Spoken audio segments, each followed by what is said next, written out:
Hey, Pops, are you ready for today's episode? I am, and I think will put you at ease because it deals with mistakes.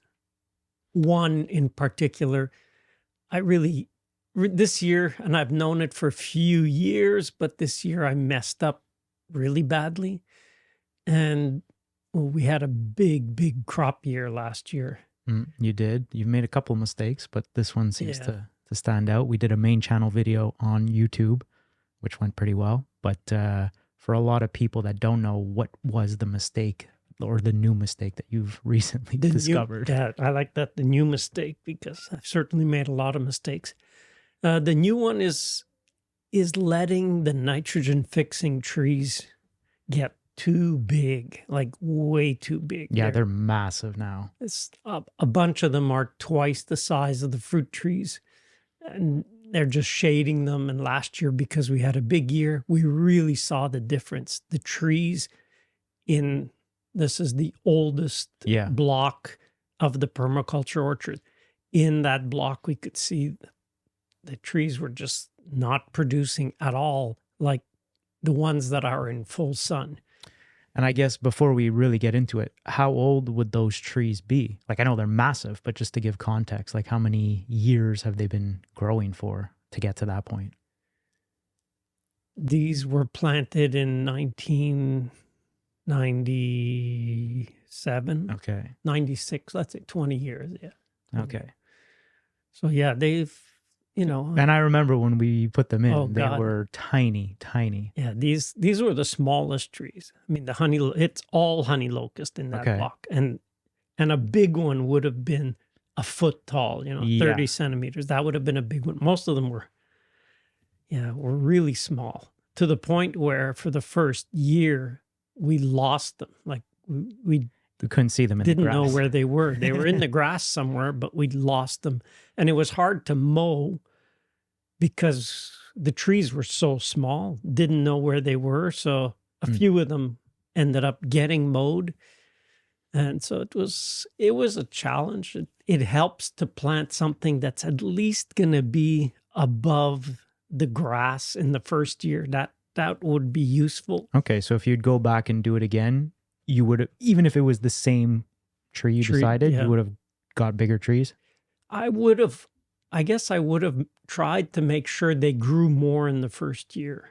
Okay. Just because I remember those seeds were planted in August. Okay, so you grew them from seed. I grew them from seed, but I put the seed in really late. I remember because we were just going to go on vacation. And I thought, it's getting too late. But I had the seed. They were all ready to go. And I put them in and I just lined them out. And they did, before the end of September, a bunch of them grew, like I say, to about a foot high. Having done it again, I probably would have grown them, say, in a greenhouse. Okay. And so that they would be 3 feet would have been perfect. Just one stem. There's no branching on them. And I'm pretty sure I already know the answer, but why then didn't you just buy the tree? Like, how it was too expensive, I'm assuming. So you're like, I can do it myself. I'll plant the seeds. That tends to be my approach is, I can do this ourselves. And so I've since been buying a lot more trees now than growing them, just because I can afford it. And before it was just, no, I can't afford it. So, and even like you said, whatever the year was, 20 years ago, would you be able to purchase like a nitrogen fixing tree from a nursery? Yeah. Okay. So they were sold as street trees or park trees. So I could have bought, I don't know, I have no clue what the price would have been, but I could have bought one, they could have been 1 year, 2 year old, much bigger. Okay. And then for people that are just tuning in, then they're like, what is a nitrogen fixing tree? Why are you planting it with fruit trees? Why is it shading? Why do I care? So I guess the question would be, why did you choose that tree to plant amongst other smaller fruit trees? It's hard to kind of put yourself in the context of 20 years ago. But sure. I remember thinking, there's dozens of permaculture orchards out there, because Mollison in his book, in the chapter, put basically, here's how you can do it. And I thought, oh, he put it out this was published in 1984, I think. Okay. So 84 to 97, 15 years later, I thought, look, there's, thousands of people have bought this book.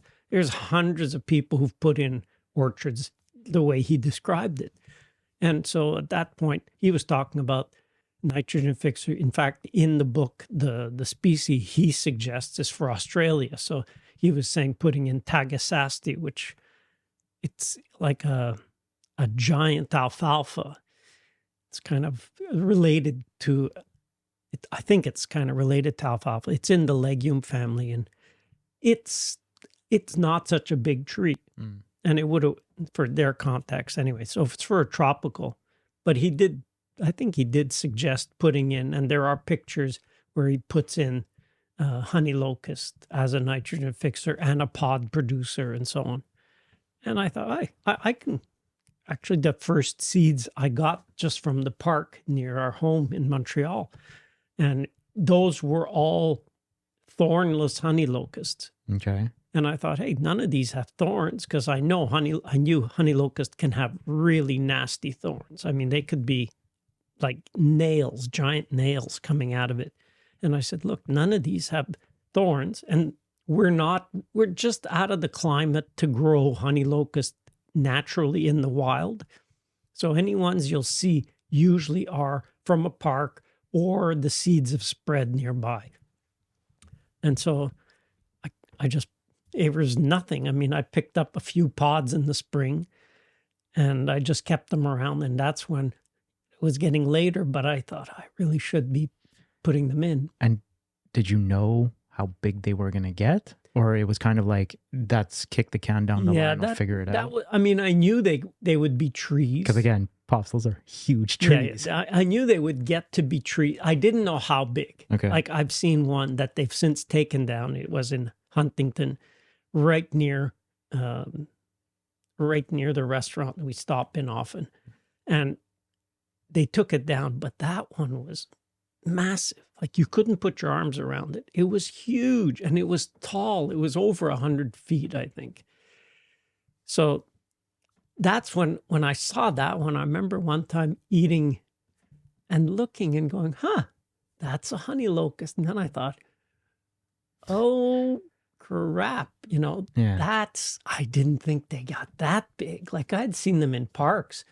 But parks are a pretty stressful environment, or medians of, along the boulevards, they have them here in Montreal.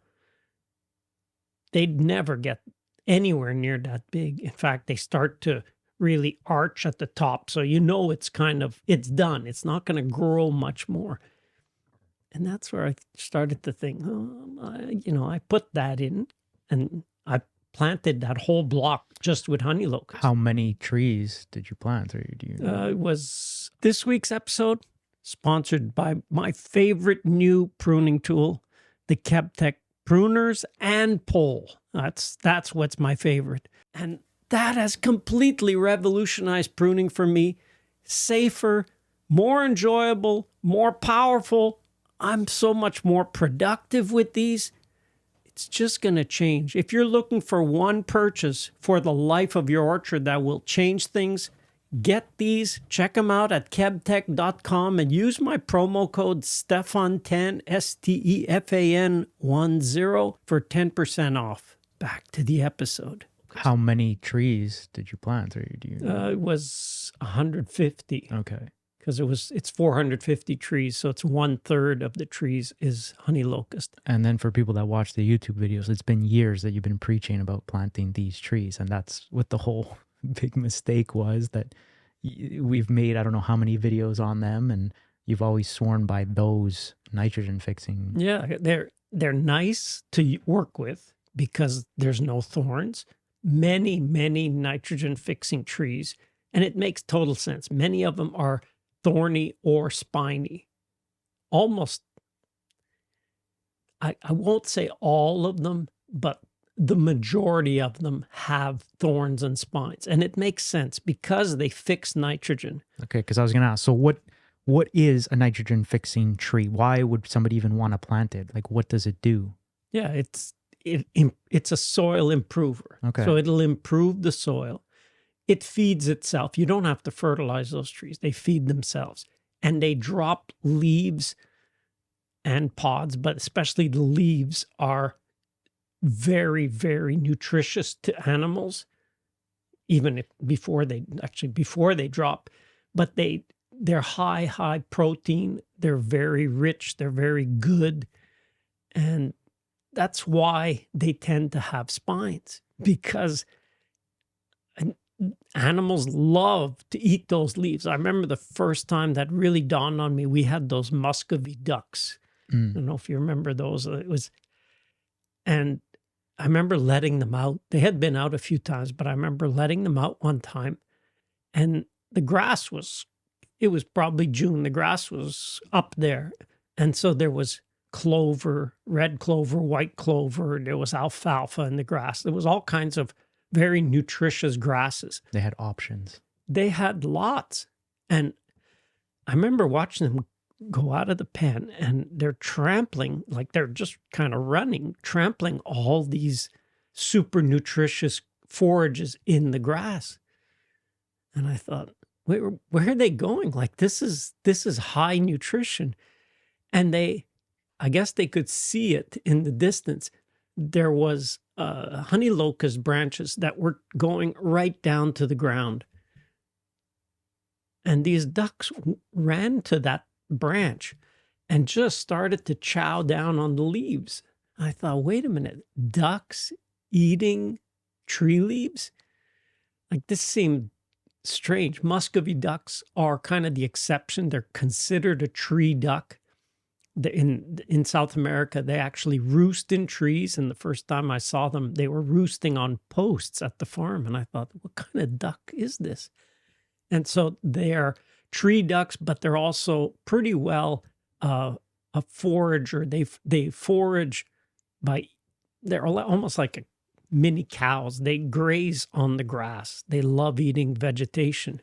That's the main part of their diet when they're older. And seeing them eating these leaves, I thought, wait a minute, they know something I don't know. Looking it up after, because I was curious, I thought, how nutritious are the leaves? And they're about 30 to 35% protein. Can we eat them or not really? It's not. I would think if you say you harvested it and dried it and powdered it. Okay, so no. Well, you could. I mean, you can eat it, but yeah, you probably could eat it. They're very nutritious anyway. So is it how digestible for us? Probably. I've tried them.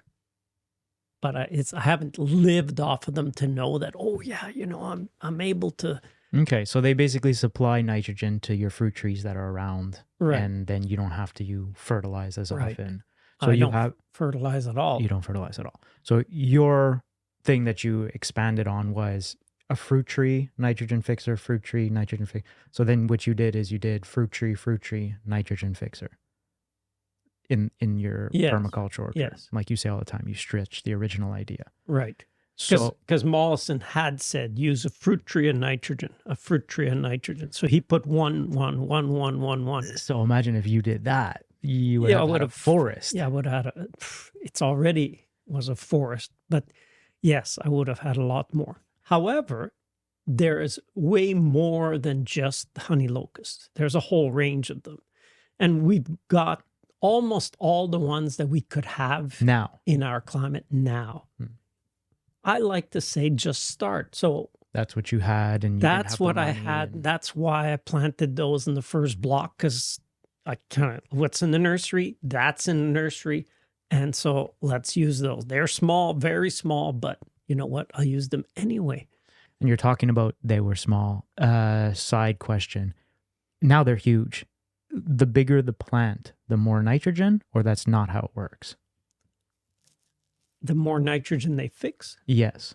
Yeah, well, yeah, it's really a function of the root size. So the bigger the tree, the bigger the spread of the roots. Okay. And they're spread now.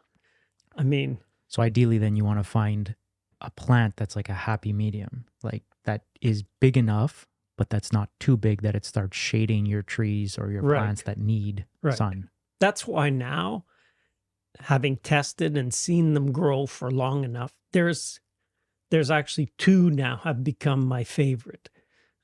One is called gumi, so it's a shrub. Mm-hmm. In our climate, it's a shrub. It doesn't even become really a tall shrub. It's about 6 feet high.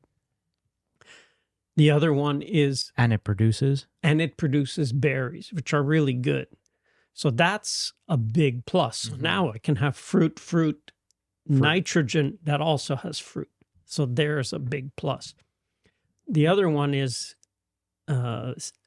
thornless sea berry. So there are Ukrainian, I think it's the origin is from Ukraine, selections of these thornless sea berries. And normally sea berries are quite spiny, like dangerous to harvest spiny. But they worked on it, and that's all really most plants need, just like thornless honey locust. You just need to look around and you'll see different degrees of thorns or spines. And then if you keep propagating those and selecting for the ones that have less and less and less spine, that's what the Ukrainians did, is they were looking, because it's nasty to harvest, where even if you're wearing leather gloves, the spines will go through your gloves. That's how spiny they can be. Well, the ones we have, I love to show people. I can put my hand around the branch and pull the whole branch. Yeah, I've seen you do it. And it's nothing. There is a spine on the tip of the branch. But if you're just moving along the branch, you don't get it. So that's just years and years and years of them. Of, selecting. And the work can be done. Every spiny tree can be selected for non-spiny. I mean, Luther Burbank selected a prickly pear cactus that had no prickles. And So it's just a pear cactus. It's just a pear. You could call it a pear cactus, but it's a great garden plant. People use it in the garden, and it produces really nice fruit. Can we grow that here? No. I mean, it's supposed to grow in Saskatchewan, in the desert, which gets colder than here, but I don't know. Anyway, it's not that one. It's not the thornless one or the non-spiky. Maybe we try and turn that into a YouTube video. Try and grow a cactus. In the greenhouse, it probably would. No. But anyway, so that's the whole premise of it. There are better ones. I like to just start. I started, and I then went the second block. We put in black locust, which grows faster and probably bigger than honey locust. But it produces really good wood, like really rot-resistant wood. You could use it for a whole bunch. It's great for posts and so on. So now they're next up. I'm going to finish, and I have started cutting down the orchard in the first block of the honey locust. Anyway, we can get into the details of how I... Yeah, you figured out, or you have an idea of how you're going to solve it. But before that, like, the other thing too, to keep in the context, is this is so long ago. Okay, I'm sure you had a base knowledge, but now with the internet, people can research ahead of time. So you've given 2 examples, but those are 2 examples that grow well for him here. So I guess the question would be, for people, would you suggest, first off, a nitrogen fixer that produces like a yield, or that's like a secondary? Because I know so even these big, like his actual honey locusts, for a minute there, you were growing grapevines up them. So then they were, like you were saying, producing a crop in itself. Right. Yeah, I saw what they're doing, and then I realized, okay, wait a minute. You know what? These trees are, they're getting big. As opposed to a post. So if I bought cedar posts and I put them in, from day one, they're actually starting to die out or decay. They're already dead. They're cut, but they're not getting better.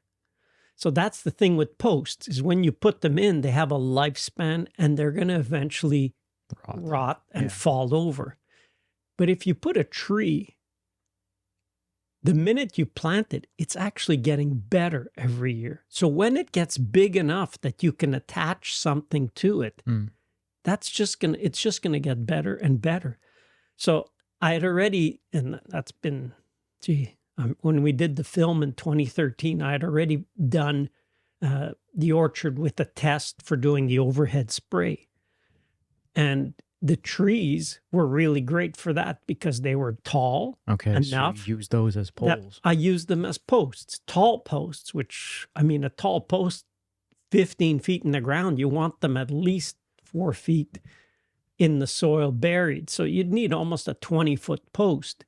So that would get pricey, and it would be hard to work with. It would be hard to install and so on. So with these trees, I thought, okay, how can I have them, they're there.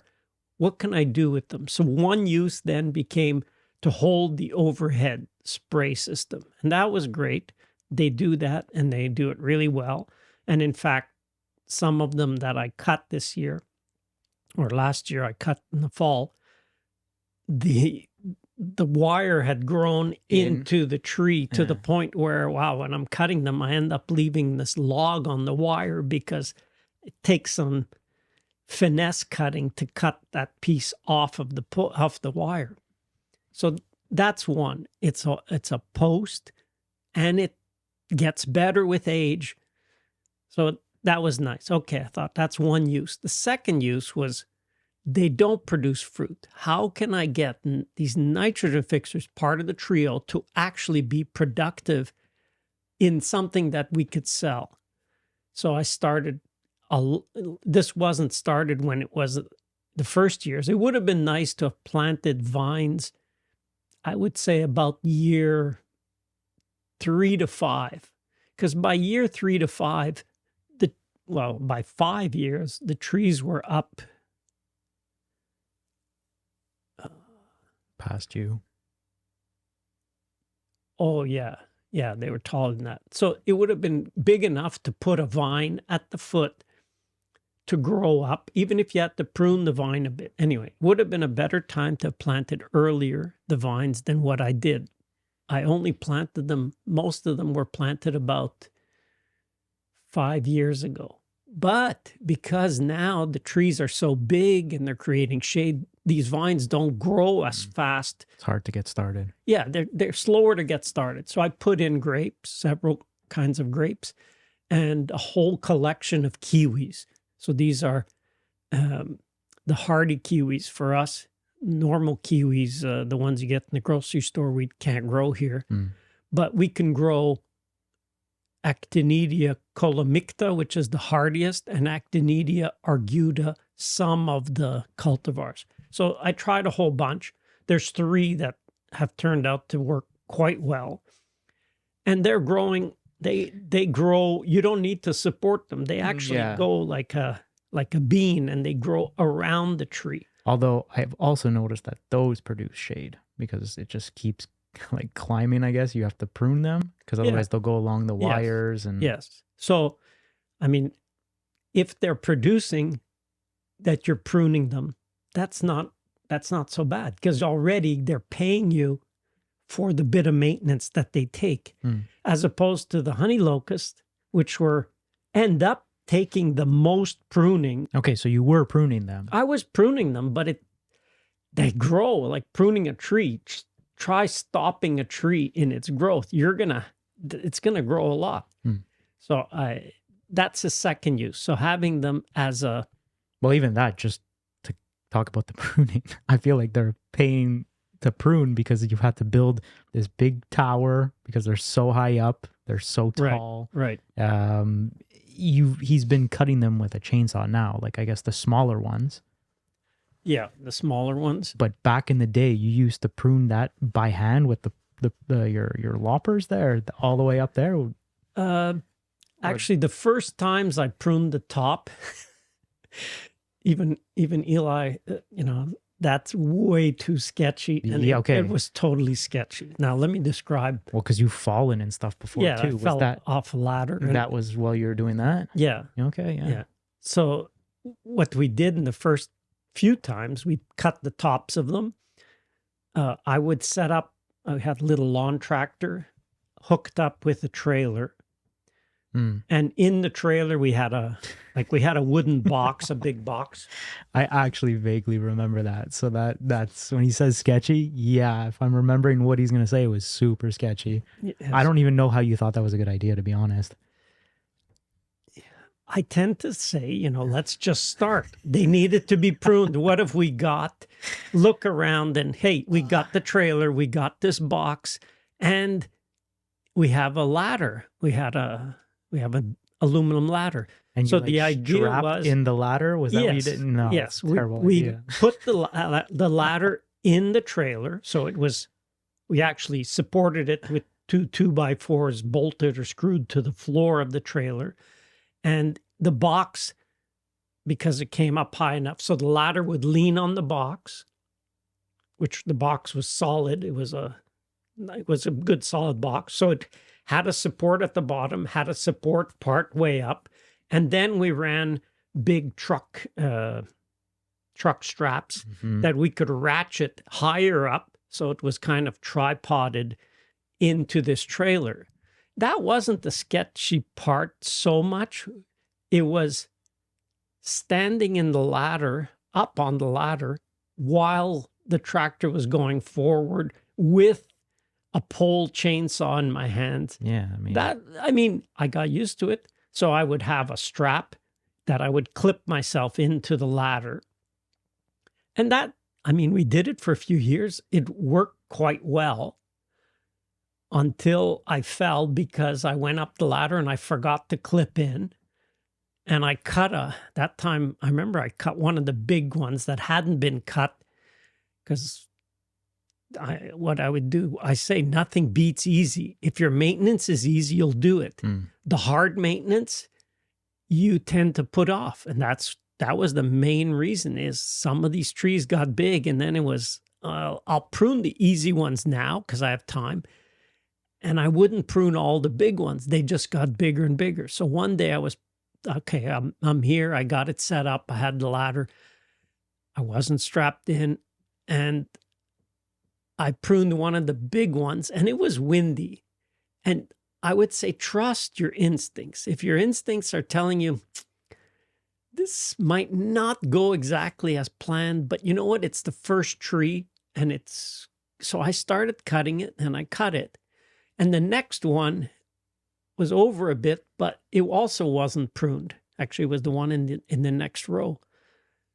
And so the tree it went down, and then it sort of bounced off the tree in the other row, and the butt started to come towards me.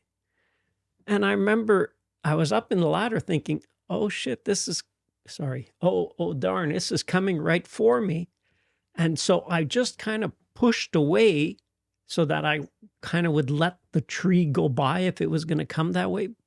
But I remember kind of moving away or leaning back from the ladder and just realizing, oh, I'd never clipped in. But at this point, I'm leaning away from the ladder, and I just fell off the ladder on my back. Knocked the wind out of yourself. Oh, I knocked the wind out pretty good. In fact, it was Emily, my daughter, who was driving the tractor. She just got off, and I can just remember her being above me saying, are you okay?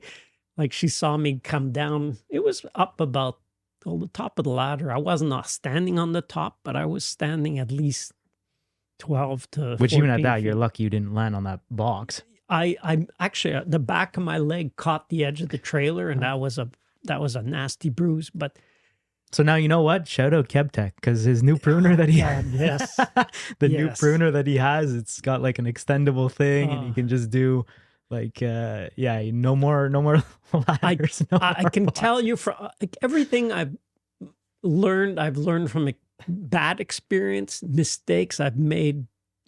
Just about all of them. I mean, I've never cut myself in a way that I've lost a limb or anything, thank God. But I can tell you, anytime there is a tool that is pole mounted, get it. Because anytime you're using a ladder, Yeah. an orchard ladder is pretty stable, but when you're on the top of the ladder, you have no margin. You can't move. You're on the ladder. So if you're pruning and you're on a ladder, that's not really safe. And being on a like I was, it's an straight aluminum ladder. Mm. If I was clipped in, pretty safe. I mean, it still would have sucked losing your But- balance. Well, it would have sucked having that tree hit me too, but it would have been better if the tree had hit me than falling off. But now you're just like, we went and harvested yesterday, and he's just walking around, and with your little pruners. Yeah. Oh, I mean, that's why, I highly recommend these pole-mounted, Yeah. battery-powered pruners. It's an extendable pole. You're never close to the business end, which absolutely these battery-powered pruners will take your finger off like nothing. But because it's mounted on a pole, I can't be touching the trigger and touch Sure. the pruner part. I love it because it's safe. It's safe. It saves me from going on the ladder for so many things, like you were saying, gathering sounds. Yeah, they're up on the top of the tree. No It has problem. a cool little sound every time he does it. It's a ting, ting. Extend it and then zzz, zzz, Yeah. zzz, zzz, like it's quiet. Yeah. I love that because for years, even when I said I used to be on the top of the ladder and I would use a pole-powered chainsaw. Yeah. We still have it, the gas-powered still chainsaw. And it's powerful. It's nice for that. But you've got the fumes. Like I never want to go back to gas-powered saws ever. I used to have headaches so regularly and I thought, well, I've been outside. No, it's because I had the gas fumes right near me. You're holding a chainsaw, whether it's a hand chainsaw or a pole chainsaw, you've got the motors right there, right kind of maybe a little bit beside you on the pole saw or right at your belly height. So you're breathing in chainsaw fumes, which are gas and oil mixture, as long as that, and even not when you're running the saw, because if you're running it and you just put it down running, it's still power. So battery powered tools like that, like the KebTech for the battery pruner, which is far more powerful. Yeah, for sure. Like if you had those, I'm sure you would have my been pruning the nitrogen fixers. I would have been pruning. I mean, I could have gone. Let's say yesterday he goes for like 1 or 2 hours and he comes back and he's still fresh. Whereas before, I remember when we were younger and you would do it with your, what is it, like the Felco pruners or whatever. Yeah, the Felcos. I mean, I still have. They're probably still good, but like, they're still how much can you do? And they've done I've used them so much. I have a repetitive motion injury in both hands. Sure. Whereas these, it's like, I'm sure we can, whatever. Anyways, people can go see like kebtech.com. They have a bunch, but it even comes off. So now he has the individual pruner and he just presses a button. And like he was saying, it's like the size of branch that you could prune with those two. I mean, apple is almost the hardest wood you would be running in a. Okay, so it's harder wood than even the nitrogen, like the. Oh yeah, it's harder than that. I mean, yes. They're all hardwoods anyway, but apple is a hardwood. And it'll run through, it's the 40 model. So it's 40 millimeters, which is 4 centimeters. It's about 1.75 inches. In the winter when I try not to prune when it's colder than -10 because the wood actually gets frozen so that it is harder to prune. But below that, the wood softens. You don't get the freezing effect on the wood the same way, and it powers through the branches. So I say these KebTechs replace 3 tools that I used to use. So one, you're only carrying 1 tool. Yeah, no ladders. No ladders, absolutely. And so it replaces the hand, which I would always have on my hip. I'd have the hand pruners. Then I'd have the long-handled loppers, which were The powerful, silver ones, I remember powerful those. enough, but you're using your Yeah, it's shoulders. like a gym workout. It's Those ones. no, it's more than a gym workout. I mean, it's a repetitive motion workout because one, you're using them, in different positions. And yes, you can prune. And I remember how many times I would, it's too big, but the chainsaw's there, or the saws are a little far. So I would force it, and you could cut fairly large branches forcing it.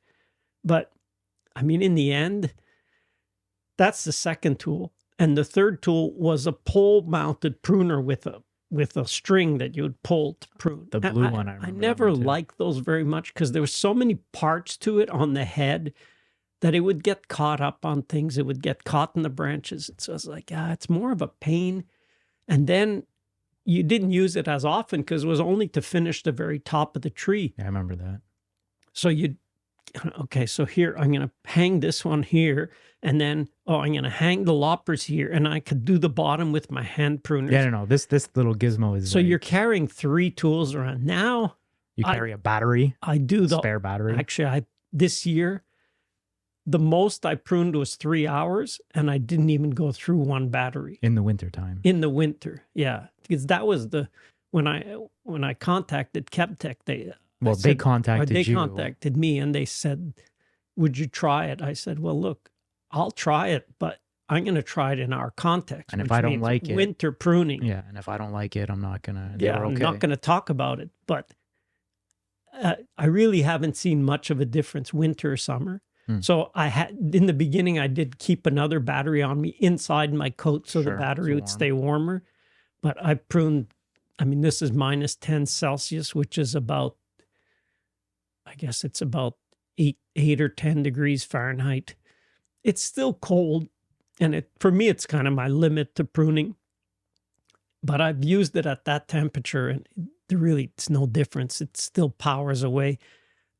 I found the easiest is just have it fully charged when you start, and it's easy because the charger could put 2 batteries on right away. It comes with 2 batteries. So I just charge both. I go plug one in, and away I go. So I prune the whole orchard, or I'll do 2 rows in the day, in the morning. So I'll prune everything off. But if there's a big branch, anything that those can't handle, I would prune it off clean and leave a stub on the tree. And I find that's much better because now I'll go back with the battery-powered chainsaw and I can just cut off. So I'll do 1 or 2 branches per tree. And I'll wait till I can get in with the tractor. We've had snow, but when I can get in with the tractor and trailer, I'll cut it and right away toss it in the trailer. And I don't have to be bending down as much to clean up afterwards. Anyway, so it just makes it an easier workflow to do, 1,000. So now moving trees. forward that you have these tools, and like you were saying, if you had them back then, you would have pruned them. It's a little too late, but are you gonna, because I know you always say that the orchard now is like your lab. You have a couple of ideas of how you're gonna remedy these trees being so big. One, I guess we can get into, he's just been cutting them down. So not clickbait, he's actually cutting down his orchard. And would you keep some and just heavily prune them to see if maybe that would work as well? Or no, you're just going to cut them all out? Yeah, I want to try 3 different approaches. Okay. So the cutting down completely is 1 out of every 2 trees, 1 out of every 2 honey locust.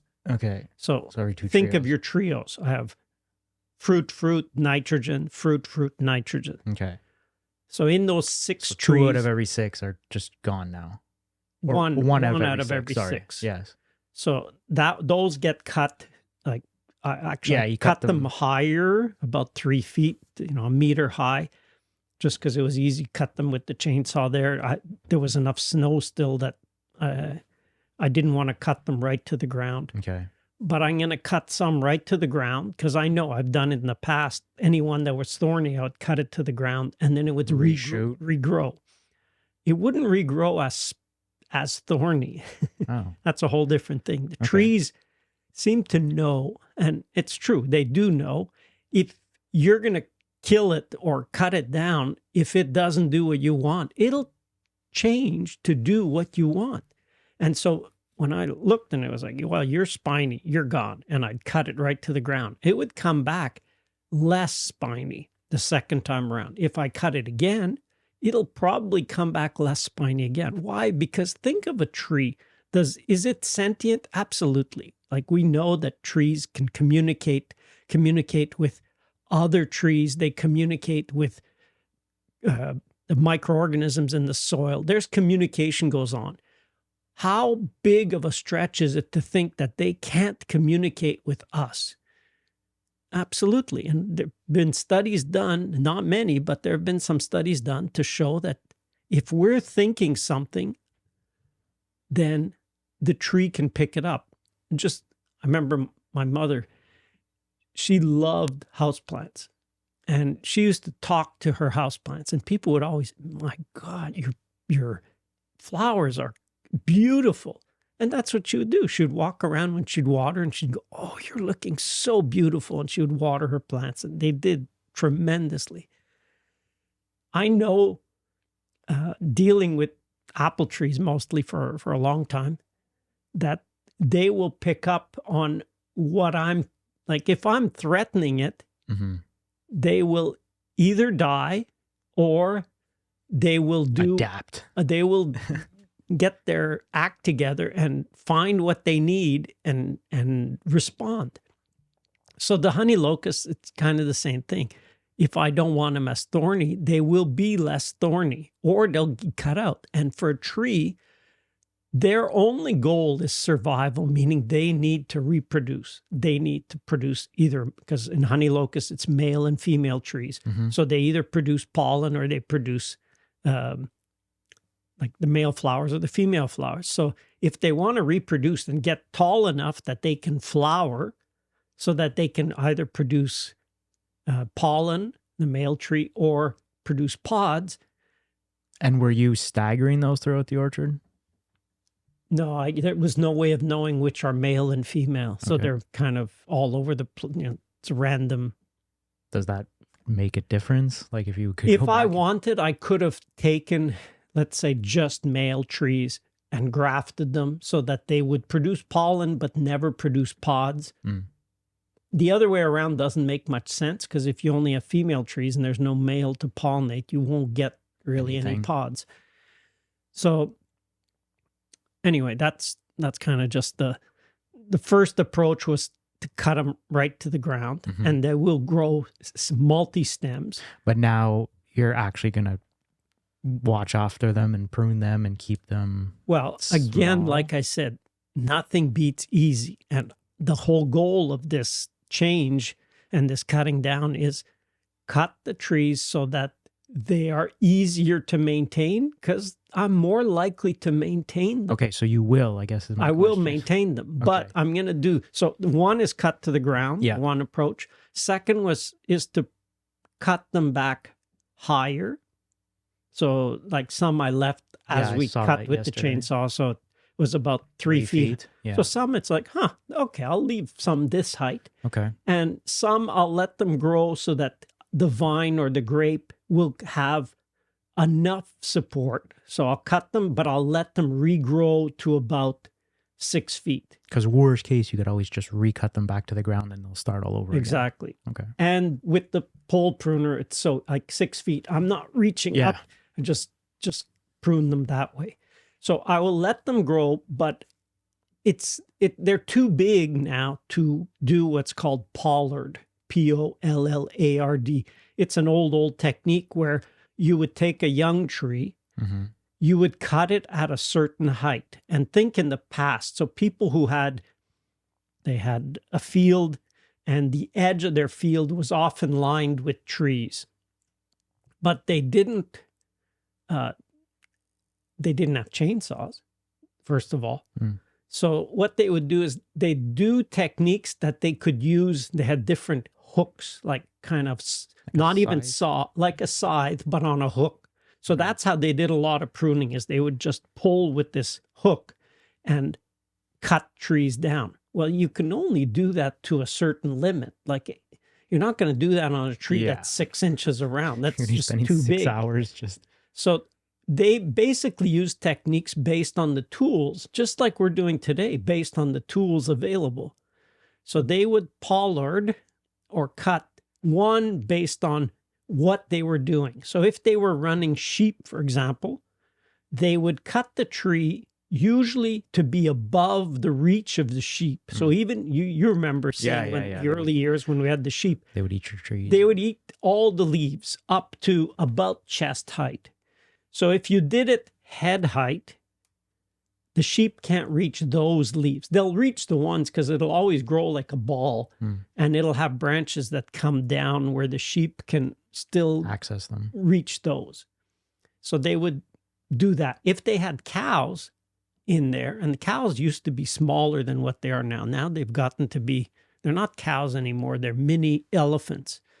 And so the breeding and the selection is for, we want these big cows, which is ridiculous because now you can't even really put them in a field anymore because if the conditions are wet, they'll punch holes so deep in the soil, you're ruining your pasture. So you really have to limit, and people did in the past, limit cows. They wouldn't get much above 1,000 pounds or about 400 kilos. So that was the limit in the weight, and then the height and that they would reach would be about our head height. That's how far cows could reach. So they would pollard in that range from above a sheep to a little higher, or if they wanted, they could do a lower pollard than that if they weren't running animals. And then they would use hooks to prune those. So they'd let them grow 1 year, 2 years, up to 5 years, depending what they were using it for. So you had these species that they would grow and that they would pollard, and then they'd harvest the wood. So that's one technique, but you don't want to do that on a tree that's already, 6 inches or 15 centimeters. That's getting too big because you have too big of a scar that you're leaving. And so, and what, that makes the tree weaker? Or? Well, it'll basically make an open rot, an open hole. It's not ideal. I have some that are bigger that I cut, but I'm trying to limit it. Or now because I tried that 2 years ago, I started in the middle. I tested how high I can cut from the ground, and that's what I limited to based on the tools. Again, so even today, it's what tools have you got available. So I had the pole chainsaw, and I would limit how high I would cut, because what I do is I just hold the chainsaw up, and where I could comfortably cut, that was the height of the tree. So that limited how high I wanted the tree to go, and that I could maintain it. Because now I could go around in that area with the pole chainsaw, and I could cut from the ground, again, from the ground. I could cut those trees and maintain them. So I'm more likely to do it because it's easier, because nothing beats easy. And so that's one. And the other one's based on what I want. So if I want grape and kiwi, I'll let it grow a little higher. 6 feet is a good height, because now if you want to pick grapes or kiwi, you don't need a ladder. Yeah. And that makes a difference. I mean, if some of you say, I really need a ladder this year, no. Or you know what? If there's a good ladder company out there that wants to get in contact, but it actually has to be him approved, maybe we just need to change your ladders, man. No, we have the orchard ladders. I used to use 4-legged. Yeah, now he has the 3-legged one. Please never use 4-legged ladders around trees. Never. They're never going to be stable. You don't have a tabletop. You don't have a floor. Your orchard or your field or wherever you're growing those trees is not that stable that 4 legs will hold. Yeah. And they're small legs. An orchard ladder, they have big feet. They're solid, and because it's 3, you're always going to have 3 legs touching solidly. I mean, if you put it and you see your ladder is leaning because you're on a hill, don't set it up that way. Put your 2 step legs, because you have 2 legs that have the ladder rungs, and then you have a pole that determines how far the pole will be from the steps to make that you could put it up on a slope, but you have to have your 2 rung feet be on the same contour at the same height. You don't make, and then you move the other one to adjust for slope. Sure, but they're still heavy, those ladders. They're heavy. And when you're up there, I've never fallen off the orchard ladders because they're stable. But if you're doing many trees, if you have, and I would make a distinction. All these things really apply when you get to, let's say, I would say depending on your age too, but if you get to around 50 to 100 trees, you can do a lot with a good orchard ladder. You could do a lot with poles and so on. We have many more than that. And so everything I do, I think of how can I do it easily, safely. And so ladders, look, if I'm going to be pruning 2 rows of trees, and 2 rows will have 45 trees in a row. If I'm doing 90 trees in a morning, if I'm going up and down that ladder, because you rarely you can't, whether it's harvesting or pruning, you can't really harvest or prune a tree properly with just one placement of the ladder. You'll usually have to do from the other side. And so 90 times becomes 180 times. Yeah, so you're just going with your pole and he's just moving around the tree. A pole is so much safer. You'll be more productive because you're not, there's a fatigue element. I feel like just watching you too, it's just more fun. Like that thing is cool. Like, I don't know, it's it is.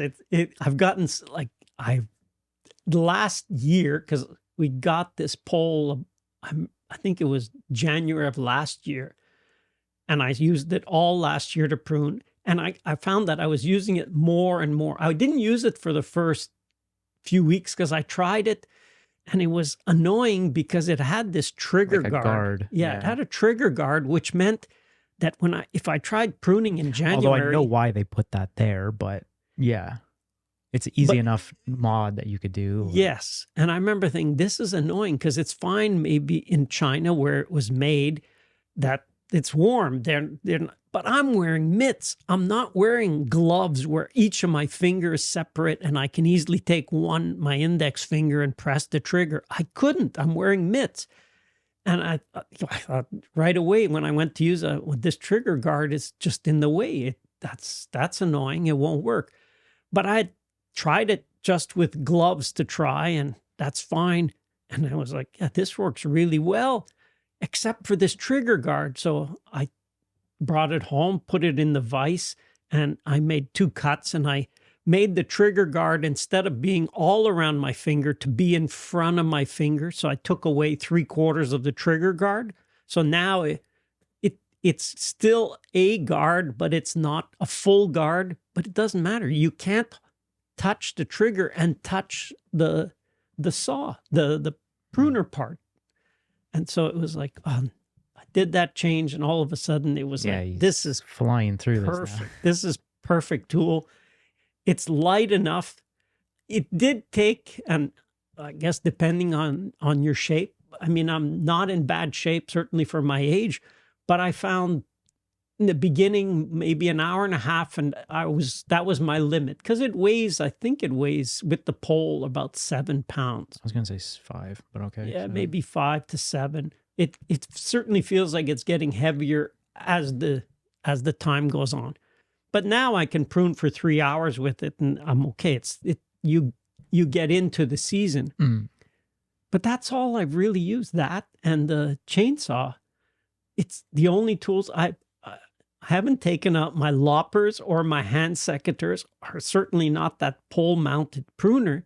And when I did just a calculation, the hand secateurs, the Felcos like I have, they're $100 now, Canadian. Jeez. Okay. The long-handled pruners are $220 to $250.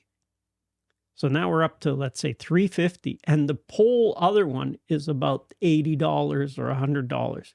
So that's $450 for those 3 tools. That's pretty well. I think with the pole it was $550. Okay, but that's not counting We get the batteries. The orchard ladder. Okay, sure. Because you will, with the other ones, you pretty well still have to have the orchard ladder. And so in the end, and for me, it's not so much the price of something, it's the cost per year of use. Yes, I loved the Felco hand pruners for years. They were... You swore by them, it's true. That was my tool. It was my go-to. I always had it when I was at the farm. But...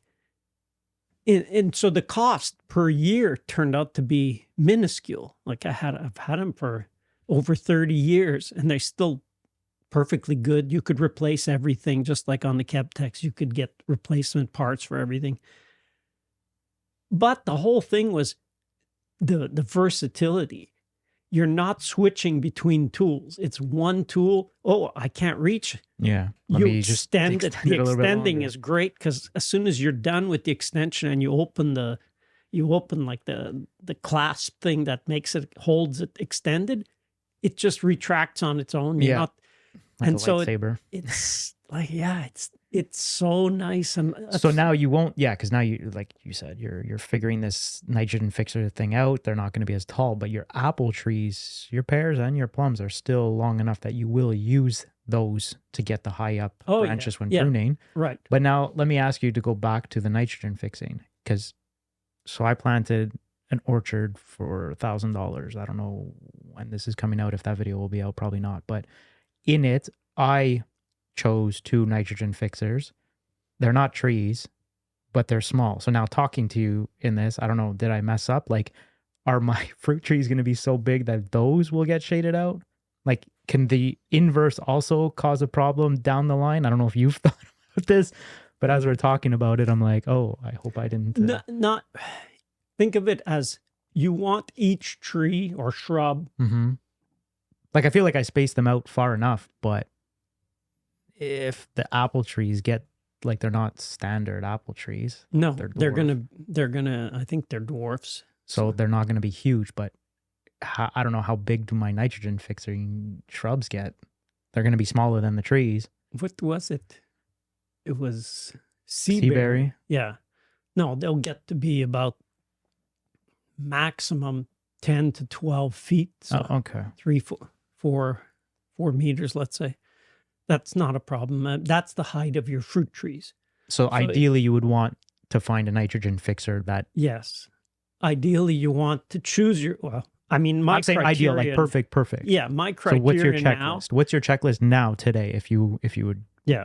First thing, ideally, they produce something. Okay. That's a big plus. If you have now, you don't have an empty space in production, you still have something you're getting. And in fact, the fruit that those, because they're usually shrubs or tall shrubs, those are extremely nutritious. Like the sea berries were actually sent to space with the cosmonauts when Russia used to send their astronauts to space. Yeah, I totally knew that when I chose them. Yeah, no, they used to send sea berry juice, I think it was, because it's so nutritious. It's a medicinal, like it's food and medicine at the same time, which all our food should be. But that one is a real potent one.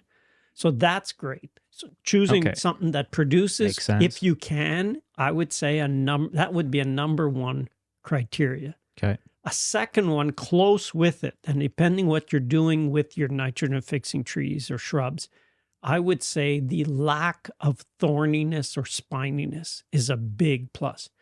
Give you some examples. Well, I know you've popped tires and they're just like, even I feel like that one that I keep pointing out to you that's going to scratch my car, you still haven't cut, but it just looks mean. Like, I don't want that anywhere near me. Yeah.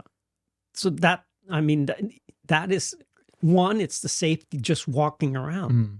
So you can absolutely get impaled. Like people had used the spines from honeylocust as nails. As nails. As barbed wire as well. I see that. So again, it depends. You have to know what do you want. Sure, but I'm saying I'm asking you. For me now, seeing it combined with fruit or nuts, the fruit is a big plus.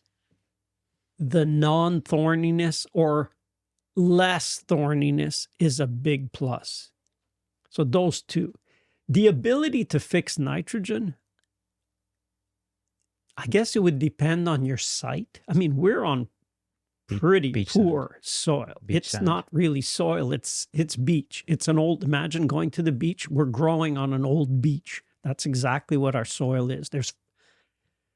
Well, that's all I've seen them dig is 40 feet down.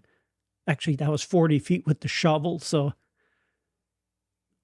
almost, let's say 50 feet down, it's just beach sand. Because we have a quarry next to the orchard. And they dig under the water tables. Our water table's 8 to 10 to 12 feet, depending where you are. So I've seen down to about 50 feet below the surface. It's beach sand mixed with rocks or mixed with gravel, depending where they're digging and so on.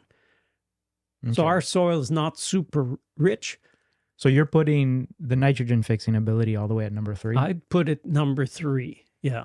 Because also, and that isn't also, it's just not well known because there is no lobby saying, hey, we should be using more of this species of nitrogen fixer because it fixes enough nitrogen for your fruit trees.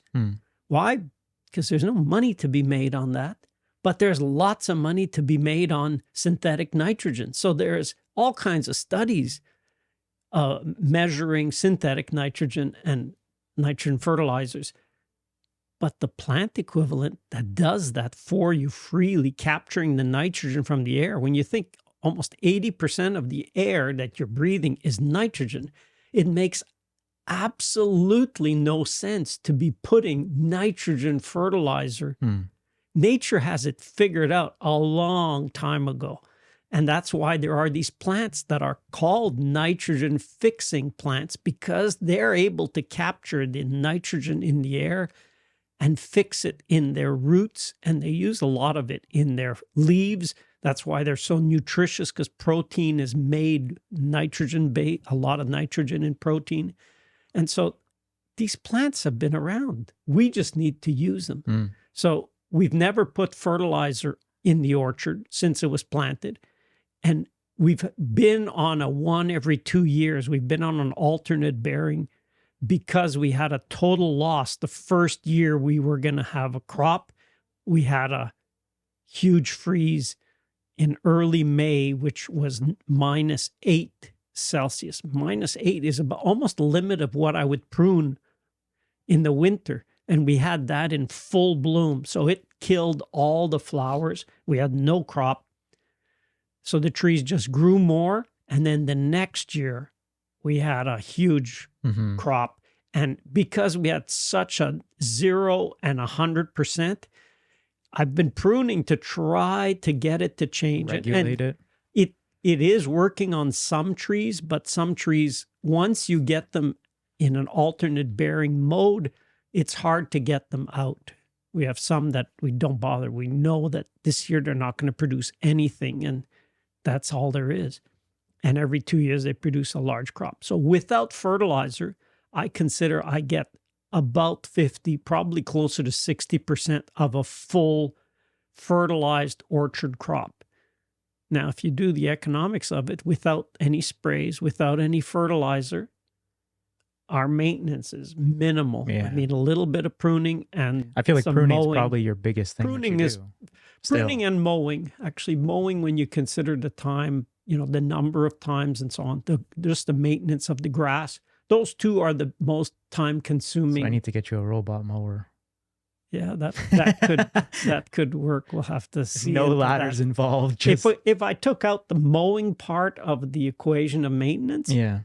I mean, then it's like, wow. But imagine you've set it up with your plastic so you could just ride over it. Absolutely. Otherwise, I see everybody with like the whippersnipper and they're just the weed whacker. And on top of it, this morning, walking the dog, it was like, I watched one video yesterday or sometime this week about mechanical pruning in big orchards. And I thought, could we adapt some system? So I designed the prototype this morning of how to modify to use the pole chainsaw, mount it on a ladder, He loves You know that ladders, this ladder guy. setup? Because I've tried that. I know it worked. Okay. But now it's not me on the ladder. It's just the pole Yeah. saw and You're just topping everything? just topping. The honey locusts, it would just be go along and top them. So that's the goal, and I'm going to test it. Okay. Like everything, you just have an idea. Looks just like another YouTube start video for me. and just test it out. So I want to test being able to drive through the orchard slowly with the. So that's your fourth. Technically, that's a fourth That's a way fourth way that of you're pruning. gonna. But actually, those trees, it's to cut them back. So they pretty well have to be cut back, going up on the ladder to cut the big part of the trunk. But once that's done, then the smaller regrowth, basically a tall pollard. So those will be a tall pollard because I'll still use those trees to hold the overhead. So that's the goal. Those 1 out of 2, Yeah, so okay. 1 in 6 now, will be left, but cut just above. I want to cut them about a foot above where I will run the wire with the pipe. And then if they're cut at the same height, I will be able to go through with the orchard and mechanically prune the top and just zing off anything that's above. Coming from the man that just said all the soil is not even, but okay. Yeah, Stay tuned. There's stuff for him to figure out. but if the trees can go up and down Sure. a little bit. Anyway, it's going to be a test. I love to try something new, and so that's another new thing. So the selecting the one that works for you based on fruit, based on spininess, based on the ability to fix nitrogen. And I would add a fourth. Yeah, size. What do you want them to do? I don't like, and I like, Bill Mawson has a thing in permaculture, he always talks about, you want to always choose something that does at least 3 functions. So it works hard. It's a hard working plant. It's not, I have a nitrogen fixer and that's all it's for. No, the nitrogen fixer, even in the case of the front block, that's why I was like, what else? They have to work. So I'll use them as posts. So that was my first function. When they're in bloom, there is nothing, and I say nothing in our orchard that attracts as many beneficial insects. They don't call it honey locust for nothing. And the first time when we first had I planted 2 honey locusts years ago. And when they were first producing, we have a camper, and I went up on the roof of the camper, and because I walked by and I could hear the insects the buzzing. Yeah. And it was like, this is wild. The amount of bees that are in this tree is crazy. So I went on the roof. So I was really right in the flowers. And there was one branch from this honey locust. They weren't that big, but they were already producing flowers. And one branch, I just started to do a quick count. You know, that's a different one. That's a fly. That's this. So I got 37 species of beneficial insects on one branch. And that's when I thought, oh my, that's not numbers, because some of them there was 10 or 15 of that same species on the branch, but just the diversity.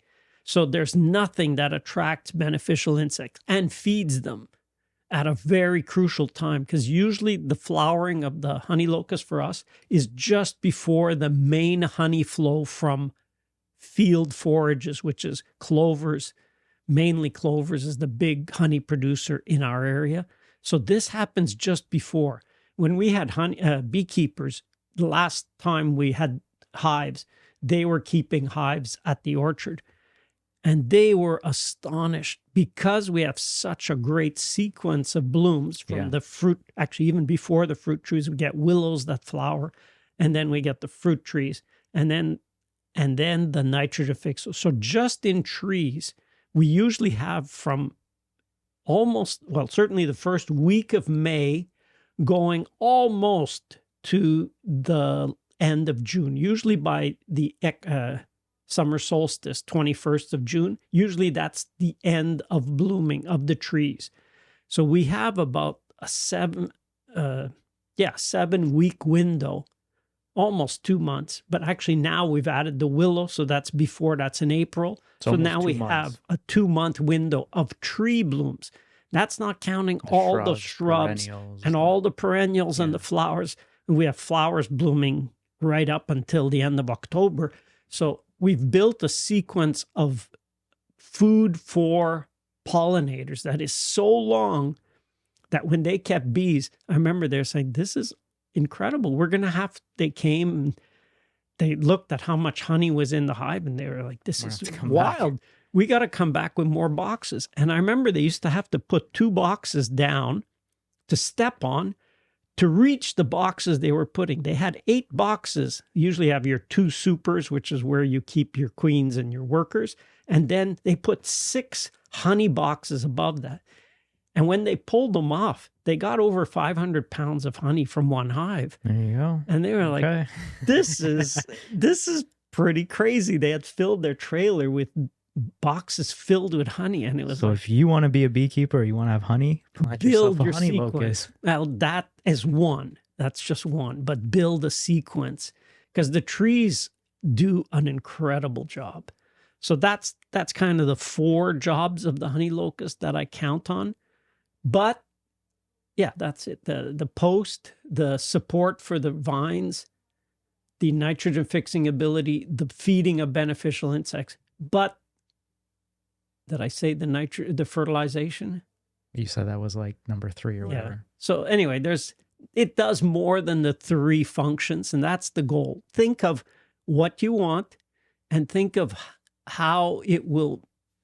The other thing too is nowadays you can ask. So many people have planted a bunch, whereas when he was doing it, that wasn't as big of a thing, I'm assuming. And there was no, and then you have people like him that admit that they messed up with whatever, and so take it from that. Why that was one of the biggest comments in that video we put out on. Yeah, people genuinely were like, reaction. wow, after 20 years, you're still making mistakes. Well, yeah, more mistakes to come. Stay tuned. That's why it's a lab. It's my place to try it so you don't have to. But I guess if you've already followed his instructions and you've planted a honey locust, don't worry. Yeah, I don't know. More is probably to come, but if you want to I'd say if you've just, planted in the last not that many people have planted in the last 10 years, but even up to 10 years, just choose a spot above a branch that you can reach and cut the trunk so that you'll have a branch, so that your tree will go up and then there will be a branch. So already it's acting like the curve, because honey locusts, when they reach their top, they kind of parasol or the umbrella branches out, and that limits them. That's where they reach their height. And then any branch that wants to grow above that, it's easy now because you could reach it, just keep those pruned off. And eventually your branches below will grow, will fill up, and that works. Plus, you could prune them. I mean, the branches of those, we've been chopping them. Everything we've been chopping in for about 3 or 4 years. We used to pull branches out of the orchard, but now we chop them in place. It's easier and it's so much better for the soil. What do you call it? Remedial branch fragments? Yep. Remedial. Sure. Comes from rameau in French. But what we saw last year. Mushrooms now. Yeah. Oh, okay, he's super excited. Maybe we'll do another whole thing. I'm excited because we've been feeding the soil with all these branches, and the honey locust branches are that much more nutritious. So they add that way. And the quicker you can get them to cycle. So if you cut them while they're green, it's even better up to a point. But even cutting the young branches when they're browned or when they finish their season, it's a big useful addition to feeding your soil. So your fruit trees will benefit as well. Well, like you said, the other video, everybody was super thankful. So I'm sure people will be thankful that you shared your mistakes. Maybe we can put a link in the description to Sure, we could do go to that one. But I'm sure there's going to be more mistakes to come and definitely more episodes. So that being said, thanks, Pops. Good job.